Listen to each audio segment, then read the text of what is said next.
Good evening. Good evening, all. Welcome. Good evening. Welcome to the National Baptist USA Incorporated. Welcome this evening to our NBC USA Hope Health webinar. Temple Care Matters. We trust that everyone has had a great evening and a great week so far. We'd like to acknowledge our national president, Dr. Boise Kimber. We also give a shout out to our National Hope Director, Dr. Michael O'Miner. Tonight, Hope's monthly webinar overview will be tonight's overview. Join us this evening as we reflect, uplift, and prepare our churches for our meaningful engagement of October and beyond. This month focus center on safety, healing, and hope. One, we're going to look at the National Church Safety and Security for the month, exploring practical, strategic to protect our congregants physically, emotionally, and spiritually from emergency planning to mental health awareness. We all share tools to help our church create safe and welcome spaces. We'll also talk about pregnancy and infancy loss, a sacred time to honor grief, offer comfort, and support families who experience a time of loss. We share these ideas for remembrance services, pastoral care, and community outreach that reflects compassion and faith. We're going to also talk about NBC USA Sisters Against Breast Cancer campaign. We're going to talk about updates about what our NBC USA churches are doing nationwide as they activate the toolkits, host walk and run events, and honor survivors. Let's celebrate the creativities and commitment of the sisters, leaders, and volunteers. And we're also going to talk about diabetes awareness. That will be for in November of 2026. We're going to get a first-hand look at our upcoming campaign focused on prevention, education, and support for those living with diabetes. We'll highlight resources for healthy eating, faith-based communities, and family engagement. Let's continue building a legacy of health, healing, and hope, one church, one family, one step at a time. This webinar is part of the continuous series of the first Tuesday TempleCare Matters. Now it's time for our triple-demic update: COVID, RSV, and flu. What to know about the Stratus variant. As we continue to prioritize health and safety in our congregations, it is important to stay informed about the emergent COVID variant. The latest strand, known as Stratus, is now the dominant variant in the U.S. and in part of the Omicron family. While it doesn't appear to cause more severe illness, it is spreading rapidly and may be more adept at evading immunity from past infections or vaccinations. Some of the common symptoms of Stratus include a sore throat, respiratory or congestive or runny nose, a cough, fatigue, headache, fever, or chills. These symptoms mirror those of the early Omicron variant, but experts note that the loss of taste and smell is less common. Stratus is especially preventable among those.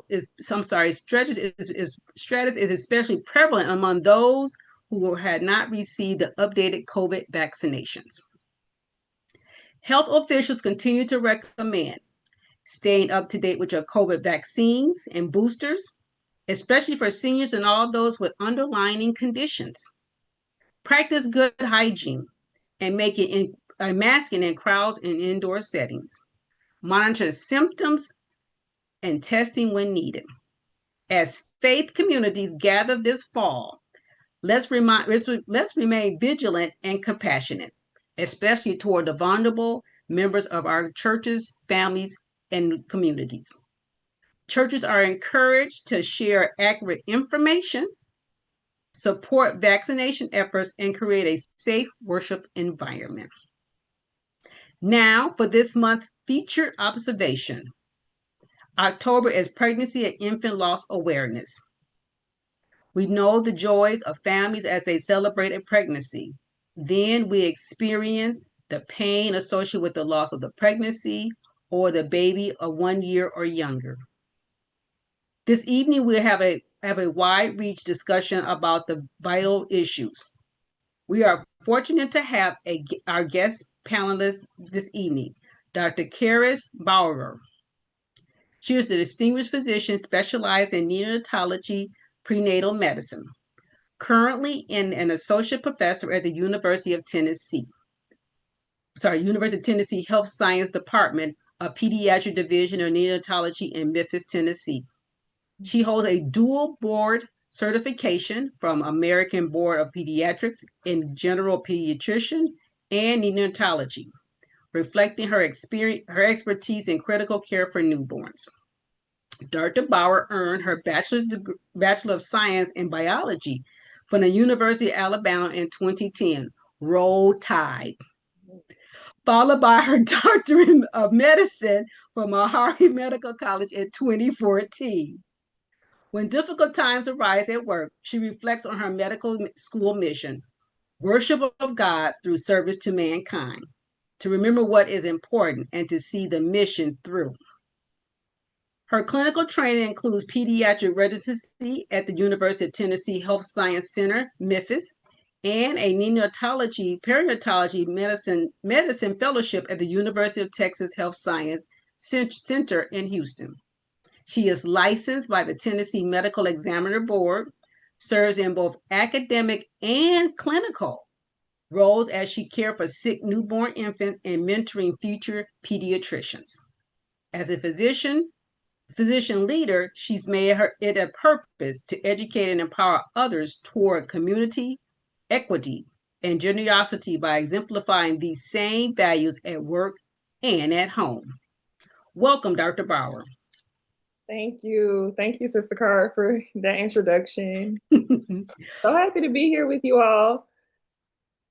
I'm glad I tricked you to say Roll Tide. I know someone in the background is not happy about this. Dr. Bauer, let's begin this evening discussion by understanding the challenges of pregnancy and infant loss. First, what are the current statistics on preterm birth and infant mortality nationally? Yes, I have a slide to share with you all. I'm going to share my screen here. Let's see. And so before I do talk more about the statistics around preterm birth and infant mortalities, I did want to just highlight a couple of definitions when we're looking at these numbers. Preterm birth, as it is defined, is a birth that's prior to 37 weeks of pregnancy. And infant mortality defines the loss of an infant before their first birthday. And so I just wanted to keep that in mind as we look at these numbers. In the US, the preterm birth rate in 2023, the most recent numbers that we have from the CDC is that 10.4% of all live births in the United States were prior to term. And nationally, 5.6 or almost 6 babies for every 1,000 babies who are born die prior to their first birthday. And that equates to 20,000 babies lost a year. Wow. What is most disappointing to me, though, is that there exist these racial and ethnic differences in preterm births and infant mortalities, which we'll talk about. In 2022, preterm birth rates among Black women was about almost 15%, which was almost double that of white counterparts and significantly higher than Hispanic women. And to give another idea, the United States, where we land compared to other European countries, for the almost 20 years plus, we've consistently ranked lower than what is referred to as other developed countries. The United States remains one of the most dangerous places for women in childbirth, and for infants. Preterm births represent one of the top 3 reasons for infant deaths prior to 1 year of age, usually either the second or third leading cause. And then when we look at it regionally, these are some things that I really wanted to highlight. As a pediatrician and a neonatologist, these things really worry and concern me, and it's becoming more prevalent to the public's attention. In Mississippi alone, almost 9 infants out of every 1,000 live births die prior to 1 year of age. That number jumps to 15 infants out of 1,000 live births when we look specifically at Black or African American population. And that Mississippi has the worst infant mortality rate in our country. And that is compared to New Hampshire, where 3 infants or 3 children may die before 1 year of age. This made national news recently. I have a video that I want to share with you all. We turn now to a growing health crisis. Mississippi has declared a public health emergency over the state's rising infant mortality rate, which last year reached the highest level since 2013. CBS News medical contributor Dr. Celine Gounder joins me now. And so, Dr. Gounder, what's behind this crisis? It's a combination of healthcare access as well as various different social challenges. So more than half of the counties in Mississippi don't have a single hospital with a labor and delivery ward or an OBGYN to deliver a baby. That means that women have to travel that much farther to access care. Poverty is also a really big factor in Mississippi. Nearly 1 in 5 people in Mississippi live in poverty or below the poverty line. And Black babies in particular in the state are dying at twice the rate of white babies, which shows that some of these healthcare disparities continue to play a role in the state. And what's the state doing about this now that this emergency has been declared? Well, one of the things they're doing is trying to expand prenatal services in areas that don't have the obstetric care. So they're setting up a statewide system to make sure that people are transferred promptly to the hospitals with the right level of care, and also trying to institute home visiting programs to help women ahead of pregnancy manage their health issues. Right, because of those long distances, you don't get the checkups along the way. That makes the ultimate pregnancy that much more challenging. So what other kinds of things could a state facing these kinds of challenges do to make the situation better?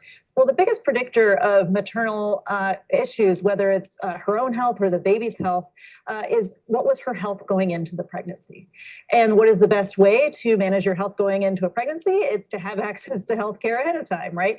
And when you're talking about a state where 6 in 10 births are covered by Medicaid, you have an extremely significant proportion of the population that's below the poverty line, not waiting until somebody gets pregnant to start them on health insurance, but having health insurance, Medicaid ahead of time, where you can start to address your issues, high blood pressure, diabetes, obesity, et cetera.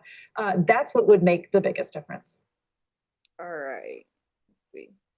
And so, as she mentioned in that video, one of the reasons for such poor health outcomes simply lies in, not simply, but it's a complicated problem, but what was mom's access to healthcare prior to the pregnancy? This is a chart that more so represents outcomes in Tennessee, the state in which I practice. I also actually care for babies in the Mississippi area. We also care for babies in the Arkansas, kind of the tri-state area.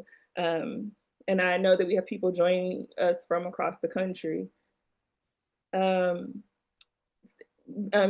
further along with preterm births, it kind of follows a similar pattern. There is an alarmingly high rate of preterm births within the state of Mississippi. 15% of all live births in Mississippi in 2023 were preterm deliveries. That's in comparison to just 8% in Vermont.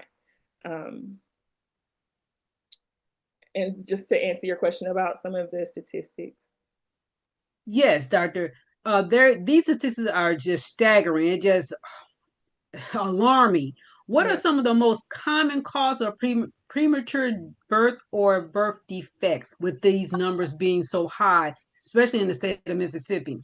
Yes. So the causes are varied. We, are still fully understanding specific causes, but more so the risk factors that place women at higher risk for having preterm deliveries, and by preterm deliveries, higher risk of infant mortality is really something for us, to talk about. Um, and I want to point out that there are groups or demographics who have higher risk of preterm delivery. It doesn't necessarily point to causation, it's more of an association when we look at statistics. So the demographics that do see higher rates of preterm delivery include teens, women who are advanced maternal age or above 35 years of age, Black women, Native American, Native Hawaiian, and Pacific Islander women, American Indian and Alaska Native women, women who have lower incomes, who are experiencing stress or chronic stress, women who have chronic illnesses such as high blood pressure or diabetes prior to birth, women who have had a prior preterm birth, and also women who use tobacco or drugs. I think we are aware of that, but again, wanted to highlight that these are associations and not necessarily clear causation. Okay. Yeah. We know that when pregnant women lives or newborn goes home goes home is the same. How do social determinants like access to care, housing, education impact infants' health outcome? Yes.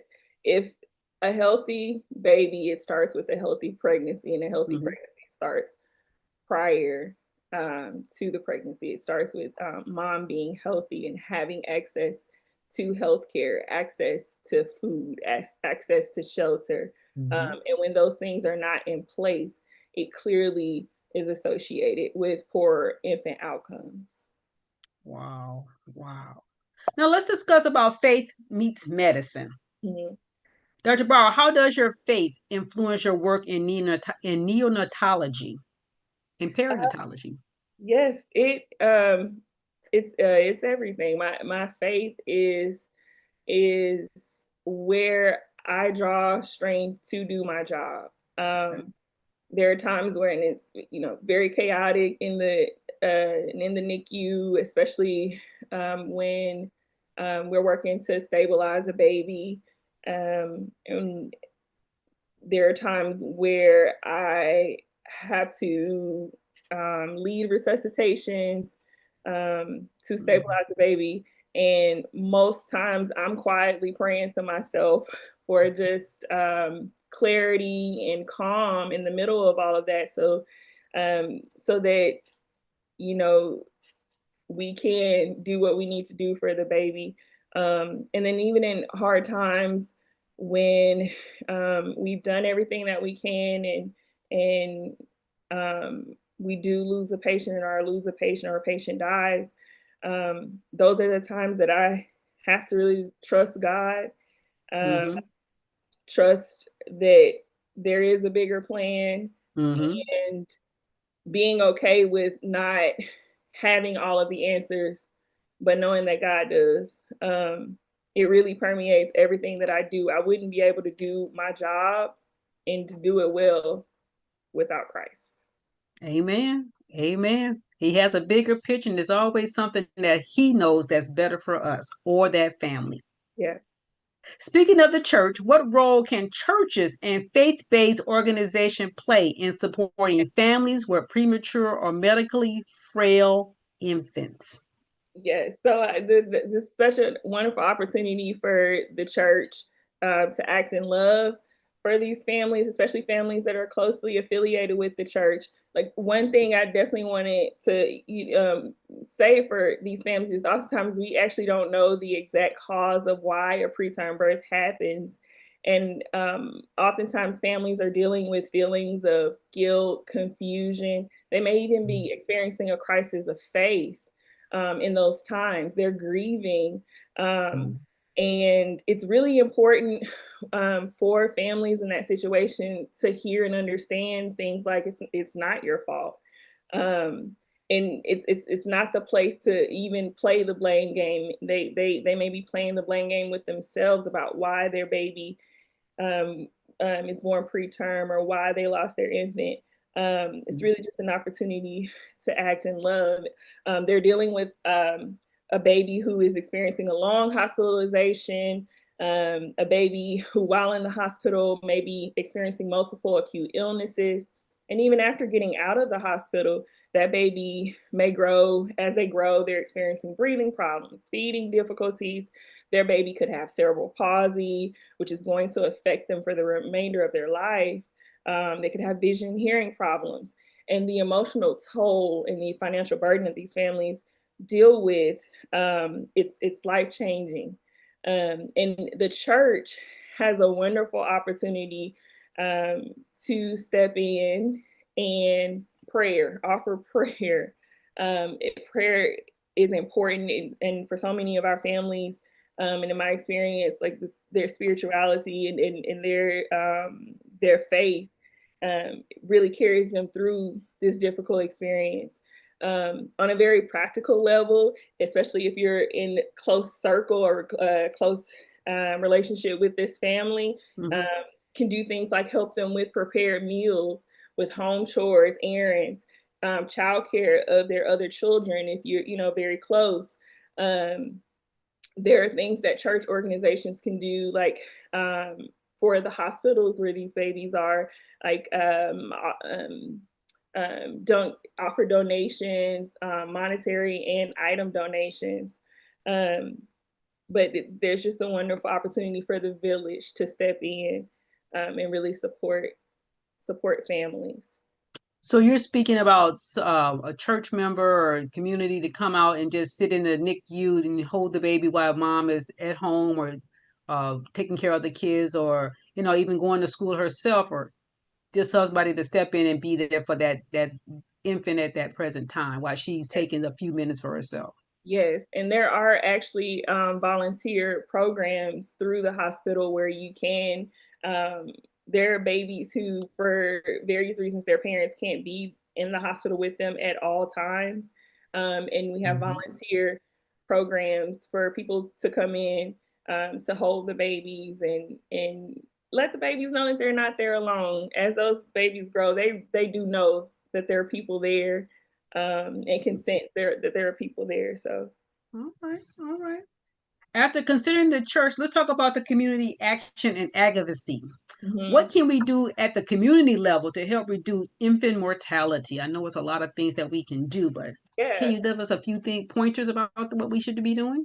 Yes, on a community level, there are community organizations. March of Dimes is a wonderful program. I'm sure a lot of us have heard of this program. It's really, really an awesome program nationally.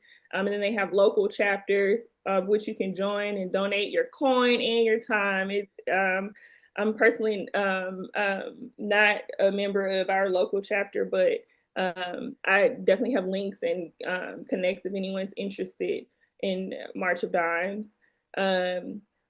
On a community level as well, just being aware of these issues. I'm so excited that you all are having this program like this. Just awareness is the first step to really addressing issues. But just being aware of this issue, being aware of what are our state representatives and our state elected officials, like what are they saying around these issues in our states around infant mortality? Is it something that they're even mentioning or that they have plans to address? And taking that and speaking with your vote, who are the candidates and who will address these issues? And the specific issues are that we should be concerned about is how are we going to allocate funding, state funding, specifically to Medicaid extension and expansion programs? Where do these candidates stand on things like this? Because they have very real effects on mothers. They sure do. very real effects. And unfortunately, it is estimated that with the recently passed national budget, millions are going to lose Medicaid coverage. And I don't know what exactly that looks like. But you know, I am concerned that it's gonna worsen our infant outcomes, and the most vulnerable of us are gonna affect the most vulnerable of us. Wow. So, Wow. I know this is a national call, but there are local programs or partnerships that are making a difference in the maternal and infant health. You spoke about March of Dimes as one of those. Are there others besides March of Dimes? I specifically know of March of Dimes, and again, going to your local children's hospital. They have volunteer programs, and of course, there's screening volunteers and for safety and all of that. But you can directly give of your time, of item donations. Those babies, if you think if you're a knitter, they need hats, they need blankets, prayer cloths, and things like all of those things really matter. They need clothes, socks. And so you really can, as an individual and as a church community, go to a local level for hospital. This is a hospital, 3 or 4 hospitals that takes care of NICU babies. Okay. Let's look ahead. What innovation or changes in medicine give you hope for the future of neonatology care? Yeah, I'm most excited that this issue is getting public attention. And you know, these are issues that the medical community has been aware of for decades, but in the most recent years, maternity mortality rates and infant mortality rates has just become more to the forefront of public attention. And that awareness and that attention, you know, hope converts into solutions, people caring about these things. There are success stories when there's action on a state level, when there's organized efforts towards improving these numbers. It happens here in Tennessee. We have the Tennessee Infant Health Strategic Plan, and just over the past decade, the infant mortality rate, although it is still appalling, has improved by 10%, and that was as a result of organized effort to improve it. And so those are the things that give me hope and that I'm excited about. I don't, know what exactly the future holds, but I know who holds the future. All right. Amen. Amen. Amen. Amen. And these were organized efforts around these specific domains that we know can affect infant outcomes, and so I'm most excited about that. Okay. All right. If you could change one thing in the healthcare system to better support families and infants, what would it be? What would be your biggest wish? I think there should be universal health care. All right. All right. Yeah. I agree. Healthcare is a right. Yes. We have covered so much this evening. Is there anything else you would like to add to this discussion regarding to your passion that you have loved so much? I just thank you all for caring and just what you're doing here as a church organization is so important. It's important to stay informed about issues. I think that is how a lot of issues go unchecked, is that we don't know about it as a whole, or we don't talk about it as a whole. We don't talk about the problems. And so I'm grateful for you all. Oh, thank you. Thank you. Thank you so much, Dr. Barr, for being with us this evening. We'll take a couple of questions now to see what is everybody's asking about this amazing topic, but also about health for our little babies and families. Brother Duke or Sister Carper, are there any questions that's out there that we can have Dr. Barr answer for us? We have viewers watching on Facebook, but no questions have come in yet. Okay. I have a question, Dr. Brower. I'm in the state of Wisconsin, and you stated that your statistics only looked at Mississippi. Have you ever looked at statistics across the country compared to Mississippi, Tennessee, and Alabama as of today? Yes, so yeah, that chart sort of represented state by state breakdown. The CDC, as of 2023, has up-to-date statistics on infant preterm births and infant mortality.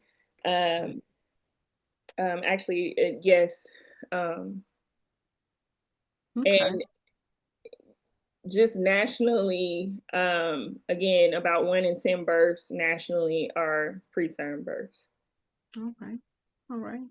And you also stated that in all hospitals are taken across the country except those prayer blankets, knit hats, and such, because I didn't know that they would accept, things from the outside to come into that unit because it's so sterile and what have you. So that's a thing that we can tell our families and friends and our church members too. Yes, and so and when actually what happens a lot, there are actually laundry rooms of course in the unit, and they'll make sure that things are washed prior to giving to the babies. But yes, blankets, hats, socks, baby clothes, those can all be gifted to the hospital. All right, all right. Did you any other Sister Copper? Do you see any other questions that came in? No, ma'am. And I just put a reminder out that those on social media can post their questions and we will ask. And I also put one in the chat. They can post their questions and we can get them answered. Thank you. Thank you. Well, Dr. Bauer, I want to say that's all the time we have for now. We will continue answering questions during the extended Q&A period of this webinar today. Thank you so much for all that urgent information that is needed for us to look after our little babies and those families that are that they're struggling to what must I do and what did I do, and then letting them know that there is nothing that they did wrong. Thank you so much.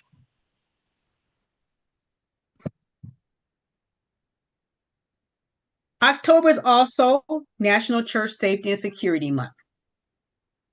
Many churches, especially in small towns and rural communities, lack safety and security measures. For unattended candles to unlocked entryways, even simple hazards can cause catastrophe if left unchecked. And in the light of recent acts of violence at places of worship, safeguarding our sanctuaries is a greater urgent than ever. If your church is vulnerable, now is the time to act. Each year, training guides and seminars equip congregations with tools to prepare for emergencies. Response plans and escape routes should be tailored to your building layout and your congregation's need. Start with a security check. 1. Inspect candle placement and kitchen safely. 2. Review exit and entry points. Number 3, identify areas accessible to trespassers. And number 4, evaluate risks in your surrounding communities. From there, develop a customized action plan. Remember, church safety is a team effort. Collaborating with trusted leaders and volunteers help us address concerns, set clear goals, and implement effective emergency strategies. Let's protect our place of worship with wisdom, vigilance, and care. Now it's time for an update from our Sisters Against Breast Cancer campaign. We are pleased again to welcome Lady Estelle Bryant, National Chair of Sisters Against Breast Cancer. As a reminder, Lady Bryant serves as the First Lady of Antioch Baptist Church in Liberty City, neighbor of Miami, Florida, where her husband, Dr. Jimmy Bryant, is senior pastor. Welcome, Lady Bryant. Got to turn you on mute.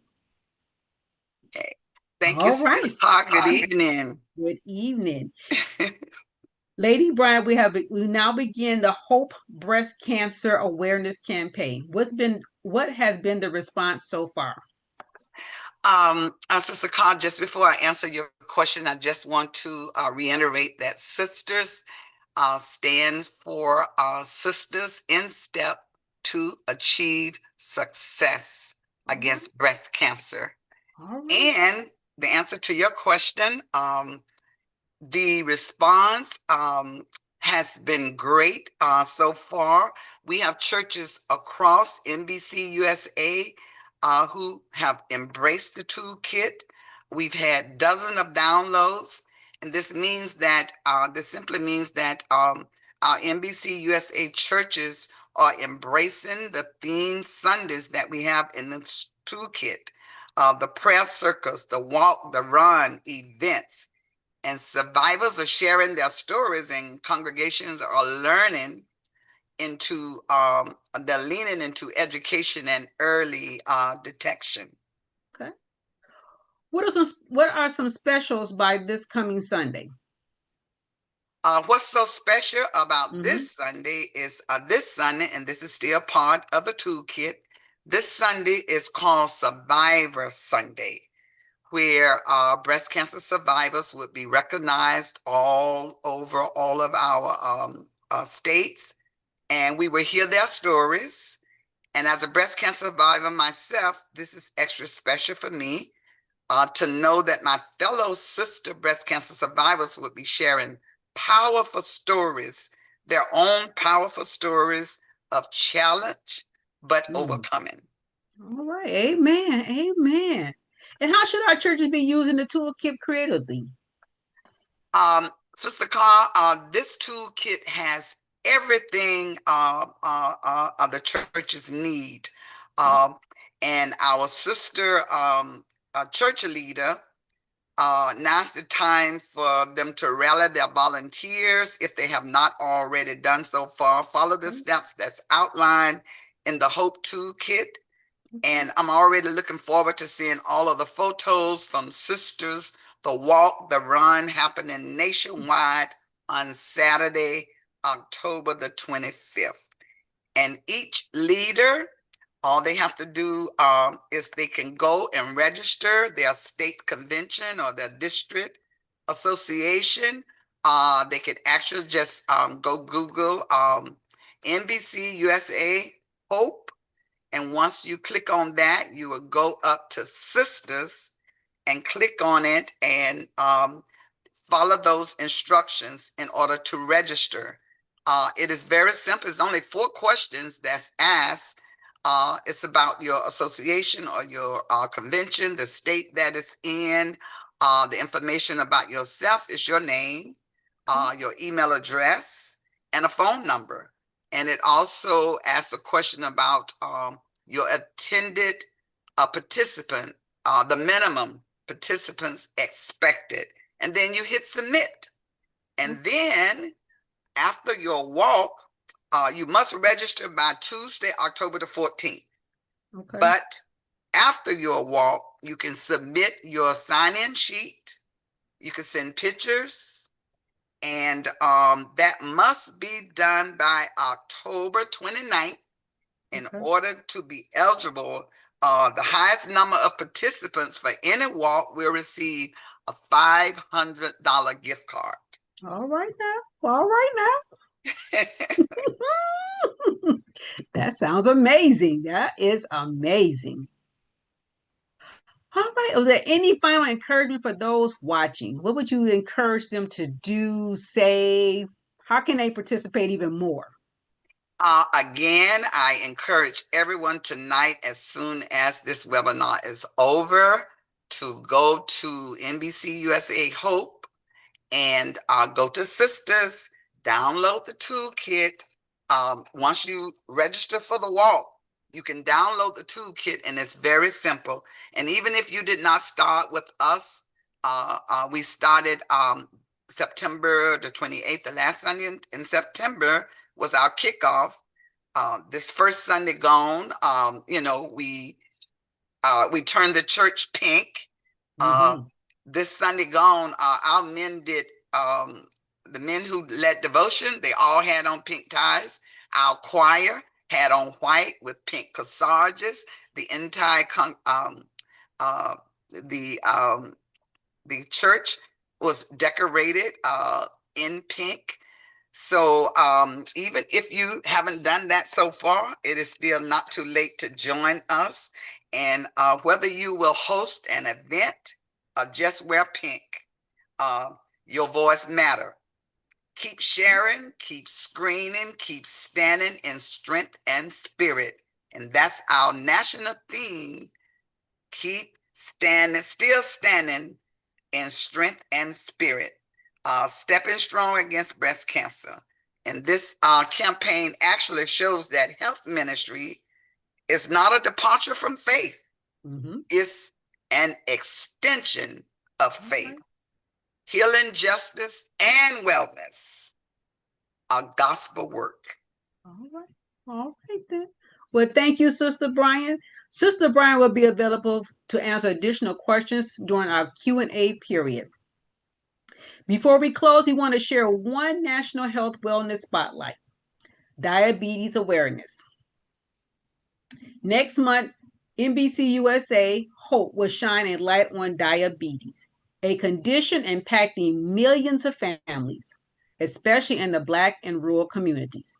Through education, prevention, and faith-based support, we're empowering churches to host a health screening, sharing nutrition tips, and encourage physical activities. Let's raise awareness, reduce risk, and walk alongside those managing diabetes with compassion and care. We invite everyone to join us in Nashville in December 1st to the 3rd, 2025 for the Sunday School Publishing Board Annual Educational Conference. Be sure to stop by our booth to learn more about the impactful work of NBC USA Hope team. Health Ambassador Training. To receive credit towards your NBC USA Hope Training Ambassador certification, 1. Email info@hopenbc.com to register, or 2. Request lesson training guide, and 3. Complete the training survey at hopenbc.com/training survey, including your email subject line, NBC Hope Health Ambassador Training. Once again, our October health observances is National Church Safety and Security Month, NBC USA Sisters Against Breast Cancer, Pregnancy and Infant Loss Awareness Month. Let's continue to move forward in faith, health, and services. You may download the complete list of our annual health observances from our website, www.hopenbc.com. You will find additional information and resources on NBC USA Hope webpage at www.hopenbc.com. For more information, you can always email us at info@hopenbc.com. Wow, we have covered a lot this evening. Now the best part begins. It's time for our Q&A session. You may type your question in the chat or you can raise your hand virtually. For those watching on social media, Dr. Carper will be monitoring the NBC Hope Facebook comments, and we'll do our best to capture your questions. Are there any questions that's out there, Sister Carper? Oh, ma'am, I was checking now. I see Sister Melvin joined us on social media. She did put her name there. So we want to recognize and thank her for being on social media. Sister, I'm thinking I'm pronouncing her name right, Melvin Wilson. Melvin Wilson from Canaan Baptist Church, right? One of my members, one of our church members. Hey, Sister Wilson. Yes, ma'am, she's on. All right. But no questions. We did have a question earlier. Okay. That I sent it to Dr. Browder. Did you see it, Doctor? Let me see what that regarding let's see, the miscarriages. Yeah. Okay. I see it. Yeah, so someone asked, I wonder, are more women having miscarriages, or are more people sharing their loss? And I care for sick preterm infants and babies with birth defects. And I'm not immediately privy to the miscarriage rate.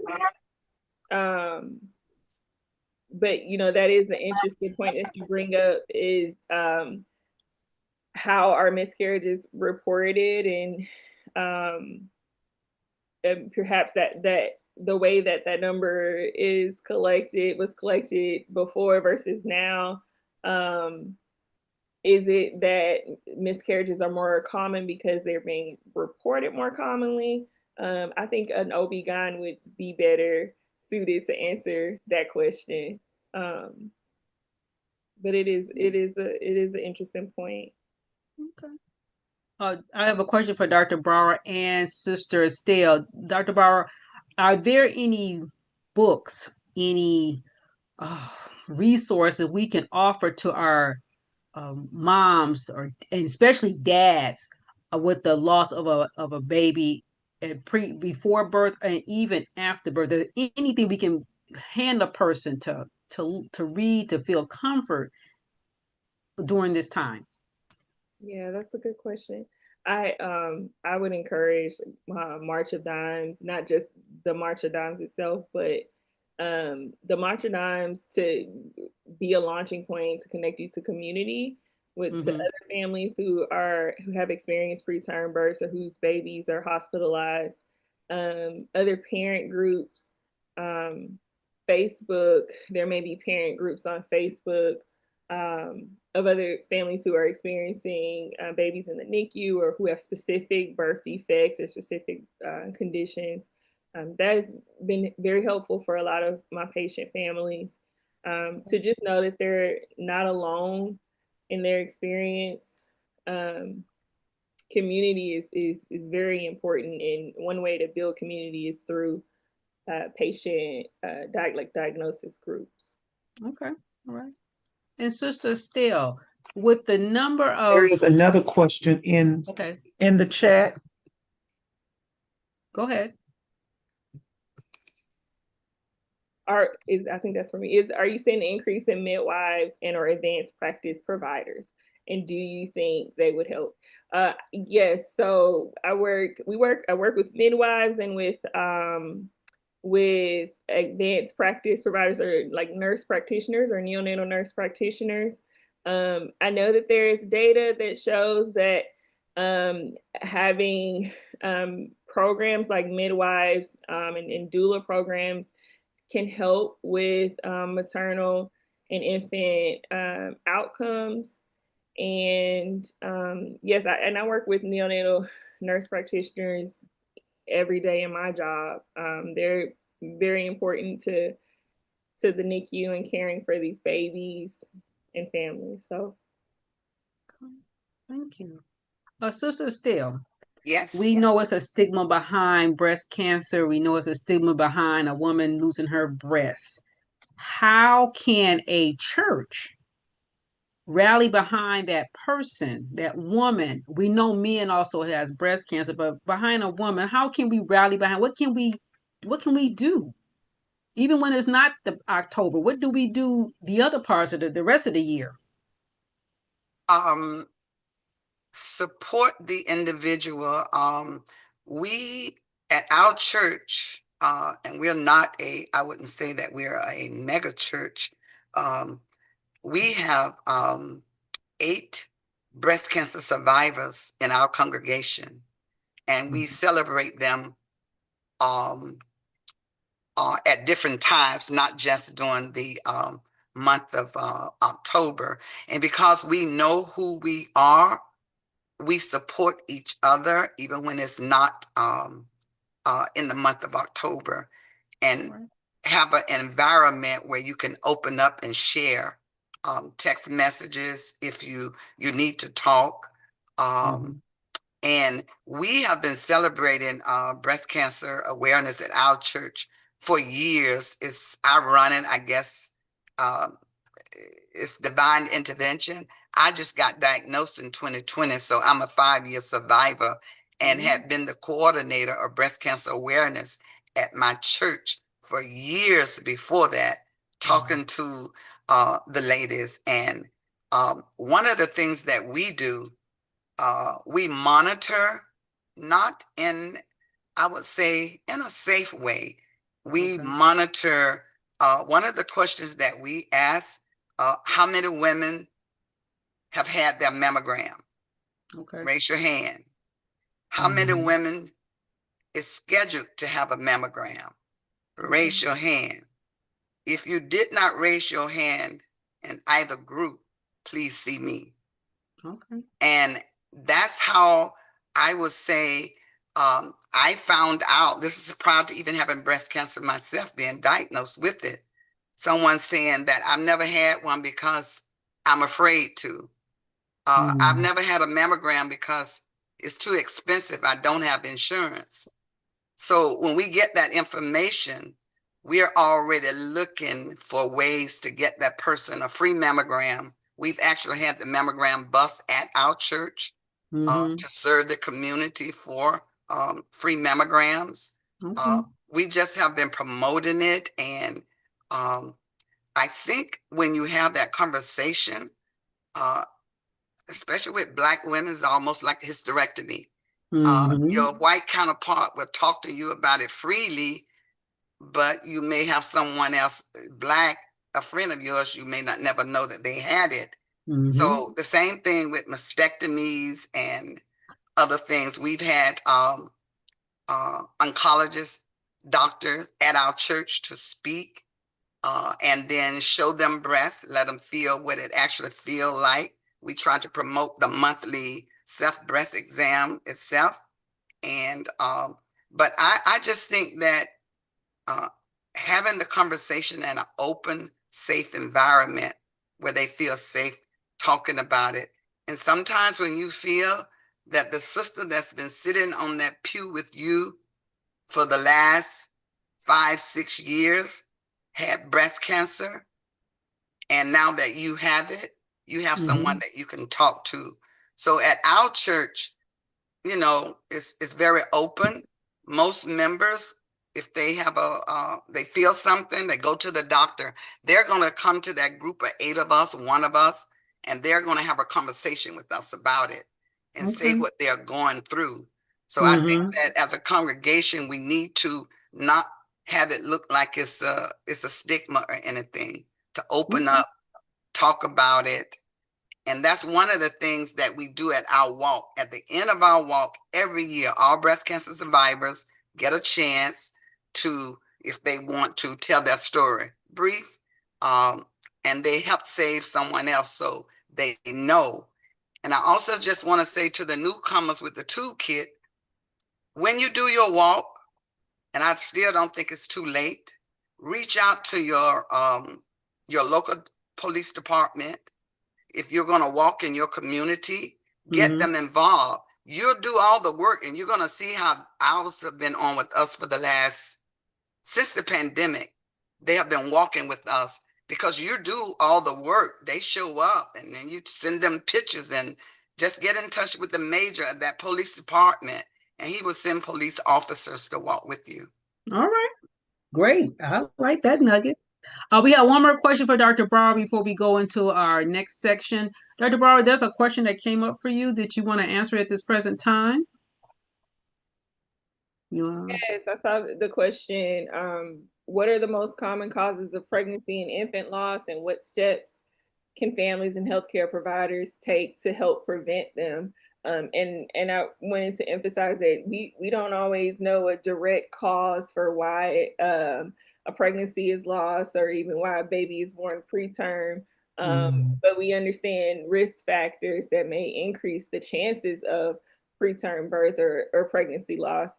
And a lot of that has to do with mom's health condition, if she has any chronic health conditions, and if there are things that can be addressed, such as obesity or blood pressure, diabetes. If those chronic things can either be alleviated or treated properly, and that requires access to healthcare even before pregnancy. And then during the pregnancy, it's important to have early and regular visits to the doctor for the routine screenings and care. So yeah. Okay. Well, I want to thank you Dr. for your. Carl, Sorry, go ahead. I'm sorry. I saw one other question for me. Sure. Do you encourage self-breast exams? Yes, I do. Because you know your breast Definitely. better than your OBGYN. You can feel things that you know that was not there last month. And even if you have dense breasts or fibrocystic breasts, you know how they felt last month. Someone else may think it's something different, but you know your breast better than anyone. I do encourage self breast exams. And a lot of people talk about, you forget one of the, just a little tidbit, use your birth date. If you was born on January the 8th, October the 8th of every month should be your date to do it. You don't forget your birthday. You would remember that date of the month. So yes, I do highly encourage self-breast exam. All right. It's just a coincidence that both of these topics go hand in hand. Infant mortality, fetal, Yes. it all go hand in hand. Wow. Yes. I want to thank you for everyone for their thoughtful questions and comments. We will take more questions at end of our meeting today, at the end of the session today. Our next TempleCare Matter webinar will be Tuesday, November 4th, 2025. Join us as we spotlight the key October observance and that uplift, educate, and empower our faith community. We'll talk about Pancreatic Cancer Awareness Month, honoring lives and raising awareness for early detection and support. We'll also talk about National Alzheimer's Disease Awareness Month and National Caregiver Month. Recognizing memory loss and faithful caregivers who walk alongside. We'll also touch on American Diabetes Month, promoting prevention, education, and compassion care in our churches. Another topic we'll talk about next month will be the Purple Light Sunday, which will be November 16th, a sacred moment to remember those affected by pancreatic cancer. And finally, we'll talk about the Great American Smokeout, what will be on November 20th, encouraging tobacco-free living and lung health through faith-based support. Let's come together to reflect and respond and renew our commitment to the whole person wellness. You may join us online and on social media. Our webpage is www.hopembc.com. Our Facebook page is National Baptist Convention USA Incorporated Hope Health Initiative. And you can also view us on YouTube. NBC USA Hope, H.O.P.E. We appreciate your feedback and would you kindly complete our webinar survey? We pasted in the link in the chat. NBC USA online webinar survey is https://hopembc.com/webinar-survey. We appreciate the tireless work of our NBC Hope team, Dr. Michael O'Miner, Dr. Desi Levy, Lottie Miner, Nettie Johnson, Pastor Dexter Morgan, Elaine McKnight Hill, Dr. Felicia Washington, Minister Geraldine Moore, Loretta Miller, Dr. Lavora Williams, Bettina Campbell, Dr. Marion Talley, yours truly, Ophelia Carr, and Thomas Dukes Robinson. Our 7 regional coordinators are Pastor Daniel Blackburn from the Northeast, Brooklyn Rogers from Southeast, Pastor Bernard Montgomery, Southwest 1, Dr. Linda Carper, Southwest 2, Teresa Ferris Farr, Midwest, Tafarashi Robinson, the West, Pastor Richmond Johnson, Far West. To connect with any of these regional coordinators, email info@hopembc.com. I'd like to thank you all for joining us this evening. We hope Some of you may have additional questions or comments. So we will formally close tonight TempleCare Matters webinar in just a moment. For those of you joining us via Zoom, we'll open the mic shortly for additional session feedback. We'll see you again on Tuesday, November 4th, 2025, 7:30 Central Time for our next TempleCare Matters webinar. But before we close, we want to spotlight our president, Dr. Boise Kimber, who reminds us we are changing the course, not our convention. The gospel still works. Thank you.